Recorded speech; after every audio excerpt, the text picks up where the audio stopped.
Welcome back beautiful people. NDA CDS का examination करीब है, इंग्लिश का कोर्स हमें खत्म करना है। Without any further delay let's get right into it. आज हम कवर करेंगे नाउन्स। ये कुछ क्वेश्चंस है नाउन्स के जो पहले आपके टेस्ट एग्जामिनेशन पेपर्स में आ चुके हैं। अभी हम पढ़ेंगे पूरा नाउन्स का चैप्टर, उसके बाद आप वापस आइएगा इसमें और देखिएगा इनमें से कितने सॉल्व कर पा रहे हैं। जो नहीं उसके बारे में पूछिएगा down in the comment section. Nouns होते क्या भाई? 5 तरह के होते हैं, proper noun, common noun, collective, material, abstract. Material noun कभी भी प्लूरल की तरह यूज नहीं किए जाते unless of course we are talking about different materials. Countable, अब और भी उसमें अंदर भेदभाव होते हैं नाउन्स के अंदर।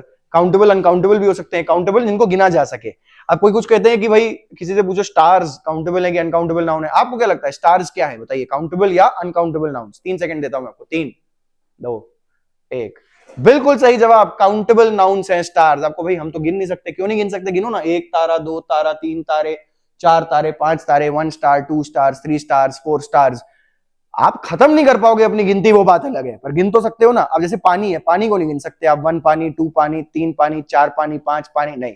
उसको गिनने के लिए आपको उसको एक यूनिट देना पड़ेगा। आपको बेसिकली उसको गिनने की जगह उसको मापना पड़ेगा, उसका मेजरमेंट करना पड़ेगा। जैसे 1 लीटर पानी, 2 लीटर पानी, 1 ग्लास पानी, 2 ग्लास पानी, 1 चुल्लू भर पानी, 1 बूंद पानी, 10 बूंद पानी, एक्सेट्रा एक्सेट्रा। तो पानी हो गया अनकाउंटेबल, सितारे हो गए काउंटेबल क्योंकि वो गिने जा सकते हैं। अब कुछ एग्जांपल्स इसमें हम लोग देखेंगे। जैसे my mother goes to the office 5 day week, 5 day नहीं 5 डेज अ वीक। 5 डेज, 5 है तो प्लूरल है, प्लूरल है तो एस लगता है। 5 डेज एक सप्ताह में, पर वीक या a week. Please give me 5 waters, नहीं, please give me 5 litres of water या 5 ग्लासेस ऑफ वाटर। तो लीटर, ग्लास वो हो जाएगा काउंटेबल नाउन, और वहां पे वाटर को मेजर किया जा रहा है उस काउंटेबल नाउन के आधार पर। काउंटेबल अनकाउंटेबल, अब ऑब्वियसली अनकाउंटेबल में सिंगुलर प्लूरल नहीं होंगे, काउंटेबल में सिंगुलर प्लूरल होंगे। इसके अतिरिक्त और क्या भेदभाव होते हैं नाउन्स के? एक होता है जेंडर के बेसिस पे। नाउन हो सकता है मेल, फीमेल, न्यूटर और कॉमन जेंडर। मैस्कुलिन जैसे हो गया लायन, फीमेल जैसे हो गया लायनेस, न्यूटर जैसे हो गया टेबल, कॉमन जैसे हो गया टीचर। क्यों कॉमन? क्योंकि टीचर एक महिला और पुरुष दोनों के लिए उपयोग किया जा सकता है। लायन सिर्फ पुरुष शेर के लिए होगा, नर शेर के लिए होगा, और लायनेस मादा शेर के लिए यूज किया जाएगा। और टेबल जो है उसका कोई जेंडर नहीं है तो उसको नपुंसक या न्यूटर कहा जाता है। इट यूज होता है उसके लिए प्रोनाउन। प्रोनाउन जब हम करेंगे अगला चैप्टर तो उसमें पढ़ेंगे। और साथ में डिफरेंशिएशन नाउन्स की, काउंटेबल अनकाउंटेबल, ये हो गई जेंडर के बेसिस पे हो जाती है। और प्लूरल सिंगुलर जो काउंटेबल नाउन्स हो सकते हैं, प्लूरल या सिंगुलर्स। चलिए अब केसेस हम लोग कुछ पढ़ेंगे जिनका रेलेवेंस है आपके एग्जामिनेशन के साथ। जो अनकाउंटेबल नाउन्स है वो सिंगुलर फॉर्म में ही यूज होंगे, जैसे scenery, poetry, furniture, advice, information, hair, business, mischief, bread, stationery, crockery, luggage, baggage, postage, knowledge, wastage, jewellery, breakage, equipment, work, evidence, word, fuel, cost, ये सारे सिंगुलर फॉर्म में use किए जा सकते हैं। ये अनकाउंटेबल नाउन्स हैं। तो इसका एक एग्जांपल देखिए यहाँ पे, evidence, the king was embarrassed to find evidence against his own queen. Alright, we see the next case. Hyphenated words है, so the main word is male plural. अगर हाइफिनेटेड वर्ड का नाउन है तो जो main word होगा ना उस word को प्लूरल करेंगे हम, उस पूरे नाउन को प्लूरल बनाने के लिए। फॉर एग्जांपल अगर हम डॉटर इन लॉ कह रहे हैं तो डॉटर इन लॉ का प्लूरल डॉटर इन लॉज नहीं होगा, डॉटर इन लॉ का प्लूरल होगा daughters in law. Daughters, S यहां लगेगा, यहां नहीं, daughters in law. Daughter main word है, उसको हम प्लूरल बना रहे हैं, daughters in law. Some hyphenated words cannot be used as plural. कुछ जो hyphenated words हैं प्लूरल की तरह यूज नहीं किए जा सकते हैं। फॉर एग्जांपल 200 रुपी नोट होगा, ये रुपीज नहीं होगा। 5 स्टार होटल होगा, 5 स्टार्स होटल नहीं होगा।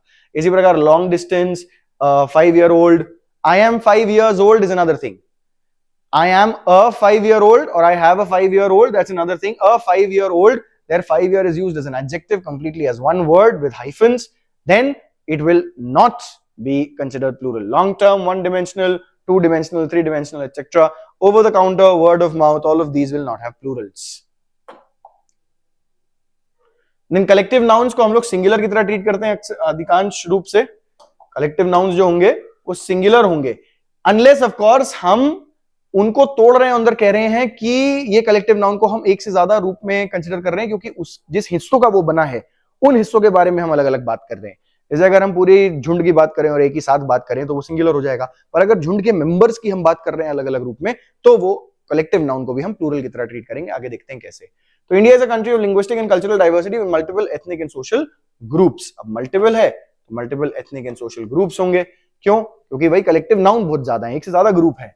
She collected some armfuls of medicines and poured them down a drain. Armfuls, some है तो प्लूरल होगा, some armfuls. Few, many, number of, the number of used with countable nouns. Countable nouns के साथ use होते हैं ये सब। क्यों? Few, many, number of, the number of, count किए जा सकते हैं, काउंटेबल नाउन्स के साथ यूज होंगे। इसी तरह लेस, मोर, मच, लिटिल और क्वांटिटी ऑफ जो होगा वो अनकाउंटेबल नाउन्स के साथ होगा। तो number of books in our library is less, countable? No, is few, because it is countable. Less use होता है अनकाउंटेबल के लिए। The water is less, the books are few. Same noun separated by preposition must be in the singular. अगर एक ही noun है और वो preposition किसी प्रेपोजिशन द्वारा सेपरेट किया जा रहा है तो वो सिंगुलर में आना चाहिए। टाउन आफ्टर टाउन होगा, ना कि towns after towns. Row upon row होगा, ना कि rows upon row. Door to door होगा, ना कि doors to door. Ship after ship होगा, ना कि शिप्स आफ्टर शिप्स।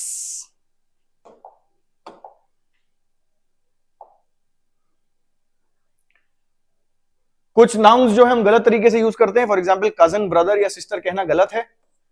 ब्रदर या सिस्टर का मतलब होता है सिबलिंग, जो आपके सगे भाई बहन है। साथ ही में कजन लगाना एक ऑक्सीमोरॉनिक स्टेटमेंट हो जाएगी, क्योंकि कजन का मतलब ही है कि वो आपके अपने सगे भाई बहन नहीं है। चचेरे, ममेरे, जो भी मौसेरे, एटसेट्रा एटसेट्रा, ऐसे कोई भाई बहन है। तो हिंदी में हम बोलते हैं कजन भाई, कजन बहन, पर इंग्लिश में cousin brother, cousin sister is incorrect. Say you just say cousin, and if you want to specify the gender, you either say male cousin or female cousin. You can put a he cousin, she cousin in an informal context with a hyphen, but cousin is enough. Strong breeze नहीं बोल सकते क्योंकि ये superfluous है, ये oxymoron है। ये भी ब्रीज का मतलब ही होता है जेंटल विंड, जेंटल विंड। तो जेंटल विंड जब हम बोल रहे हैं तो स्ट्रॉन्ग, जेंटल विंड दोनों एक दूसरे के विपरीत जा रहे हैं, विपरीतात्मक विचार हैं ये। स्ट्रॉन्ग जेंटल विंड नहीं हो सकता, स्ट्रॉन्ग ब्रीज, जेंटल ब्रीज हो सकता है, या सिर्फ ब्रीज होगा, स्ट्रॉन्ग विंड होगा। बैड ड्रीम का अपना एक वर्ड होता है जिसका नाम होता है नाइटमेयर। तो बैड ड्रीम को बैड ड्रीम नहीं बोलेंगे, नाइटमेयर बोलेंगे। कोई भी शब्द ऐसा जो अपने आप में एक शब्द है उसका हम नेगेटिव, उसके ऑपोजिट का नेगेटिव कह के नहीं बात करेंगे उसका। बिग या स्मॉल ब्लंडर नहीं हो सकता, क्योंकि ब्लंडर का पहले से ही मतलब होता है बिग मिस्टेक। बिग मिस्टेक पहले से अगर हम बोल रहे हैं तो उसको बिग स्मॉल फिर और नहीं बना सकते। फ्लोर वर्सेस ग्राउंड का डिफरेंस क्या है? फ्लोर जो चार दीवारी के अंदर होता है उसको फ्लोर कहते हैं, ग्राउंड जो चार दीवारी के बाहर है उसको ग्राउंड कह रहे हैं। मानव निर्मित है तो फ्लोर है, प्राकृतिक है तो ग्राउंड है। ऐसे ही प्राकृतिक है तो टैलेंट है, मानव निर्मित है तो स्किल है। स्किल जो आपने मेहनत करके बनाई, गुण जो आपने हासिल किया। टैलेंट जो आपके अंदर पहले से भगवान के द्वारा दिया गया काबिलियत थी। एनवी और जेलसी, एनवी होता है जब मुझे किसी और की चीज चाहिए हो, उसके पास कोई अच्छी चीज है और मुझे वो उससे चाहिए तो मैं उससे एनवी, मेरे I am envious of that person. Jealous, मुझे लग रहा है कि मेरी कोई चीज खो जाएगी जो मेरे पास ऑलरेडी है, वो किसी और के पास चली जाएगी क्योंकि वो मुझसे बेहतर है, तो आई एम जेलस। जेलसी और एनवियस, ये डिफरेंस होता है। Some nouns are always treated as plurals. ये जो नाउन्स हैं इनको हमेशा प्लूरल की तरह ट्रीट किया जाता है। इसका एक स्क्रीनशॉट ले लें, सारे नाउन्स को पढ़ लें, इसमें से कोई भी वर्ड पॉज कर लें, अभी कोई भी वर्ड अगर समझ में नहीं आता तो उसका मीनिंग देखें और आगे बढ़े यहां से। ये सारे नाउन्स को प्लूरल्स की तरह ही ट्रीट किया जाता है। Scissors, tongs, pliers, pincers, bellows, trousers, pants, pyjama, shorts, gallows, fangs, spectacles, goggles, binoculars, eye glasses, arms, cements, archives, arias, auspices, congratulations, embers, fireworks, lodgings, outskirts, particulars, proceeds, regards, riches, remains, savings, shambles, surroundings, tidings, troops, tactics, thanks, valuables, wages, and belongings. Apostrophe use किया जाता है ownership के लिए, पर सिर्फ living things के लिए। Non living things के लिए आप तभी अपॉस्ट्रफी यूज कर सकते हो जब वो पर्सोनिफाई किए जा रही हो, जैसे सन्स फ्यूरी, या कुछ टाइम, वेट या प्लेस के बारे में बता रही हूं, डेज, आर्म्स, पाउंड्स, वेट। कुछ रिस्पेक्टेबल नाउन जैसे होते हैं कोट्स या ड्यूटीज कॉल, कोट्स ऑर्डर्स, या फ्रेजेस कुछ हैं, at once, withs and and at a stone's throw. Geographical bodies के साथ भी अर्थ एटमॉस्फेयर। अन्यथा हम नहीं कह सकते इनएनिमेट ऑब्जेक्ट, किसी साधारण अजीब वस्तु के लिए हम नहीं कह सकते कि कार्स टायर नहीं कह सकते, we have to say tyre of the car. Also should not be used when referring to a family name. किसी के परिवार का नाम अगर आप दे रहे हो, कह रहे हो कि वो आ रहे हैं, वो लोग आ रहे हैं, कौन, गुप्ता फैमिली आ रही है कुछ है, तो you have to say the Tanejas. For example if you say कोई तनेजा फैमिली आ रही है तो Tanejas, and it is S, not apostrophe, it is just a plural, plural of Taneja. The Tanejas are here, or from the Tanejas, with regards. Don't use double apostrophes, double apostrophe use नहीं कर सकते हम। एक एक्सेप्शन है यहाँ पे, आपने देखा, फ्रेज है वो, इसलिए यूज हो रहा है, वो अपने आप में एक फ्रेज है, एक फिक्स्ड फ्रेज है। एट वंस, विथ्स, एंड, मतलब अब और समझ में नहीं आ रहा आगे क्या करें। एट अ स्टोन्स थ्रो मतलब निकट में, पास में, भाई कितनी दूर फेंक सकता है कोई पत्थर।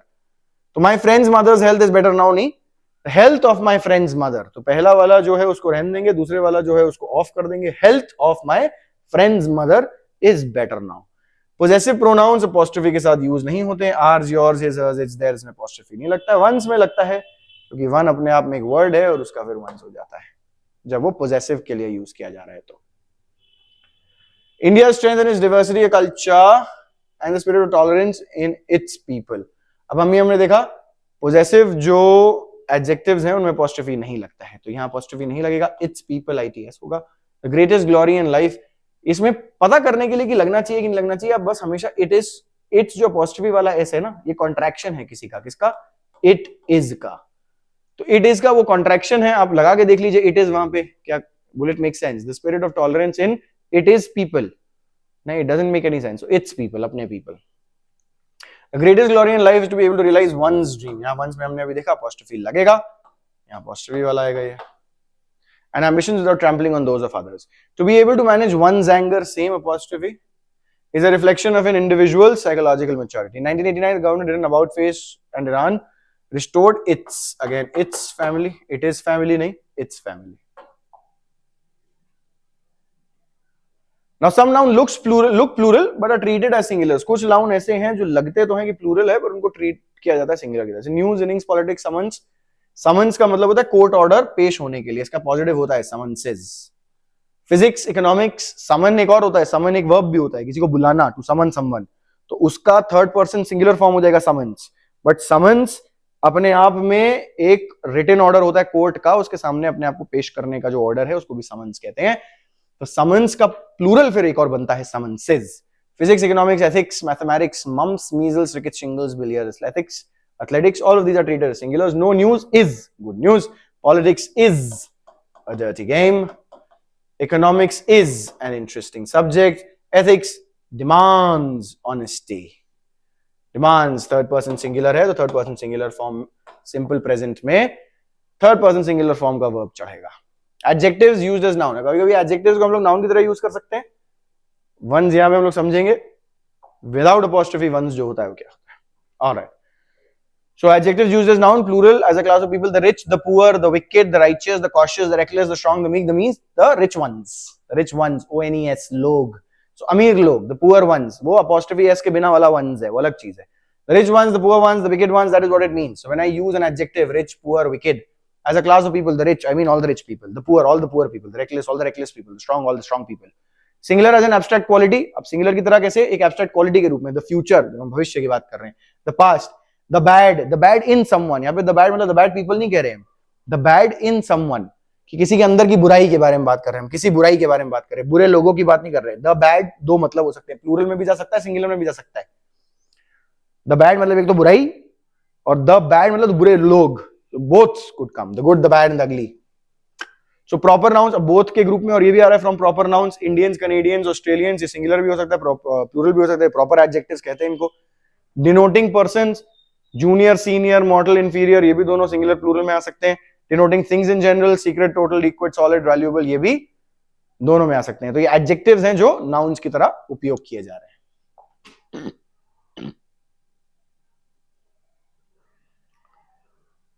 And nouns and adjective finally हम लोग देखेंगे वो नाउन्स जो एडजेक्टिव की तरह यूज किए जा रहे हैं. अब नाउन अगर एडजेक्टिव की तरह यूज किया जा रहा है तो हमेशा सिंगुलर में यूज किया जाएगा. टूथ चेकअप होगा, याद रखिएगा बेटा. फुट मसाज होता है, फीट मसाज नहीं होता है ना. आई डॉक्टर होता है, आईज डॉक्टर नहीं होता है ना. तो आप देखोगे यहां पे एडजेक्टिव के स्थान पर नाउन को यूज किया जा रहा है. तो जब एडजेक्टिव के स्थान पर नाउन को यूज किया जाता है, नाउन का सिंगुलर फॉर्म यूज किया जा सकता है, ये बोल रहे हैं. और साथ में नाउन एडजेक्टिव के बीच देखिए कुछ हमने लिस्ट दिया हुआ है, diligence, diligent, trouble, troublesome. Noun diligence है, एडजेक्टिव डिलिजेंट है. चौकन्ना, चौकसी इज अ नाउन बट चौकन्ना इज एन एडजेक्टिव. ऐसे he is an attraction person नहीं, इज एन अट्रैक्टिव पर्सन. यहां पे अट्रैक्शन पर्सन नहीं कह सकते हम, अट्रैक्टिव पर्सन एडजेक्टिव यूज करना चाह रहे हैं हम. अब कुछ नाउन्स ऐसे होते हैं उसमें आप एस लगा दो तो वो प्लूरल नहीं बनते, बल्कि उसका मतलब बदल जाता है। कभी कभी ये भी होता है कि प्लूरल भी बनते हैं और मतलब भी बदलता है। दोनों चीजें हो सकती हैं, जिनको हम लोग होमोग्राफ्स कहते हैं, क्योंकि स्पेलिंग एक जैसी है। होमोनिम्स कहते हैं, होमोफोन्स कहते हैं। स्पेलिंग एक जैसी हो सकती है, दिख एक जैसे रहे हो सकते हैं, पर मतलब अलग अलग होगा। तो यहाँ स्पेलिंग भी एक जैसी होगी, उनके प्रोनाउंसिएशन भी एक जैसे होंगे, होमोनिम्स होंगे वो, पर उनका मतलब अलग अलग होगा। अगर वो प्लूरल भी बना रहे हैं एस ऐड करके और कोई नया मीनिंग भी दे रहे हैं। देखिए एयर का देखो, एयर एक अनकाउंटेबल नाउन है, उसका प्लूरल नहीं होता, तो जब एस लगा रहा हूं तो उसका मतलब अलग बदल जाता है। टू हैव एयर्स मतलब टू बी एरोगेंट, घमंडी होना। ऐसे ही रिटर्न के रिटर्न्स, आयरन का आयरन्स, ये सब आप देखोगे तो इनका मतलब ही बदल रहा है, क्योंकि इनके प्लूरल नहीं होते। विथ, फ्रूट, वर्क, फ्रूट्स के होते हैं, you can have one piece of fruit, no fruit also one piece of fruit, two pieces of fruit, you don't say you have two fruits. Two kinds of fruits can be, then two fruits will become different kinds of fruits, then you can use fruits, but otherwise fruit doesn't. So but fruits can also mean result of our hard work. तो ये वाले words आप देखोगे, इनका जो meaning है, S लगा के वो प्लूरल नहीं बन रहा है, मीनिंग बदल जा रही है। यहां पे एस लगा के प्लूरल भी बन रहा है और उसकी मीनिंग भी बदल रही है। कस्टम का मतलब होता है प्रोसेस ऑफ डूइंग समथिंग, कुछ करने की प्रथा, रिवाज। कस्टम्स, रिवाज का प्लूरल हो सकता है, पर साथ में एक और मतलब होता है tax at the border. Border पे जो आप टैक्स पे करते हो अपना सामान इधर उधर ले जाने के लिए, उसको कस्टम्स कहते हैं, कस्टम्स ड्यूटी। मैनर का देखिए, पेन, क्वार्टर, लेटर। सो लेटर का प्लूरल तो होता ही है लेटर्स, पर साथ में लिटरेचर, इसका मतलब जितने भी काम उसने किए हैं उस व्यक्ति ने लिखने के, वो सारे का भी मतलब हम लोग लेटर्स में डाल सकते हैं। So that's that for today. I have been Anmol in association with Smart Tutorial. Please let us know if there are any other topics that you wish to cover before your examination. Thank you so much for joining in. I shall see you in the next one.